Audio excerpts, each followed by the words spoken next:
हा मोर्चा संपन्न होतोय। शरददादा सोनवणे असतील, माऊली शेठ असतील किंवा सगळेच नेते मंडळी असतील। खरं तर एक गोष्ट नारायणगाव परिसरामध्ये पसरवायचं काम यांनी चालू की इथं बाजार समिती होती आणि ही सगळी मंडळी त्याला विरोध करतात। आपल्या जमिनींना भाव येतात, आपल्या जमिनींची डेव्हलपमेंट होती। एक गोष्ट सगळ्यात पहिली स्पष्ट आहे की जमीन घ्यायला विरोध कोणाचाच नाही।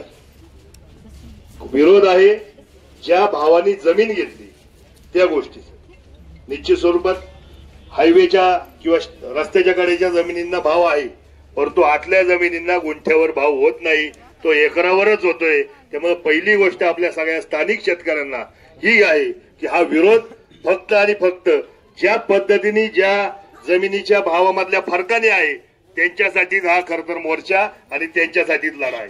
कारण हे सगळे शेतकऱ्यांचे पैसे आणि शेतकऱ्यांचे जर पैसे असतील तर निश्चित स्वरूपात मग तुम्ही ही जमीन घेताना किमान ज्या पद्धतीने मीटिंग घेतली मग त्या मीटिंगला सगळ्या शेतकऱ्यांना किंवा इथल्या स्थानिक सगळ्या जे शेतमाल आणून घालतात त्यांना बोलवायला पाहिजे। दादा अजूनही मी तुम्हाला विनंती करतो, आज आपण मोर्चा या गोष्टीसाठी काढलाय की जाणीवपूर्वक नावं टाकून आजच्या उद्घाटनाप्रसंगी, बरोबर ना दादा, आज दिशाभूल करायचं काम बाजार समितीच्या माध्यमातून होते आणि म्हणून खरं तर आजचा मोर्चा घाईने गेलेला आहे। मी तुम्हाला सांगतो की निश्चित स्वरूपात हा एकच विषय घेऊन आजच्या मोर्चाचं कारण चुकीचा संदेश शेतकऱ्यांमध्ये संपूर्ण तालुकाभर जाऊ नये आणि म्हणून फक्त आज आपण हा मोर्चा करतो।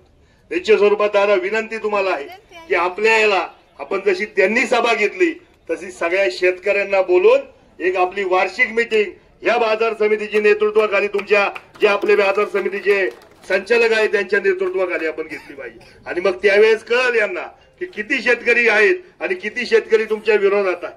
कारण काय होतंय, बाजार समितीची सभा घेताना तुम्ही फक्त सांगितलं की जेवढे त्यांचे संचालक आहे किंवा सभासद आहेत त्यांनीच तिथे या, त्याच्यापैकी एक प्रतिनिधींनीच तिथे या, परंतु मग शेतकऱ्यांसाठी बाजार समिती, आज या बाजार समितीचं घेतलं, आज इतक्या वर्षापासून टोमॅटोची खरेदी विक्री आहे, त्याचं कमिशन काढलं, त्याच्यामध्ये कधीच त्या मोठ्या जागी 2-4 कोल्ड स्टोरेज उभी राहिली असते।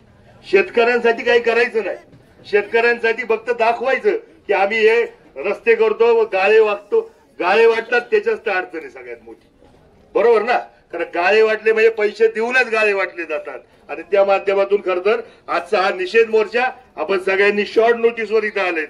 मी मनापासून तुमच्या सगळ्यांचा आभार व्यक्त करतो आणि दादांना किंवा माऊली शेठला किंवा आपल्या सगळ्या संचालक मंडळाला विनंती करतो की आपण निश्चित स्वरूपात शेतकऱ्याची एक सभा लावू आणि आपण निश्चित स्वरूपात एक तिथं वार्षिक सभा काय असती हे निश्चित स्वरूपात दाखवून देऊ।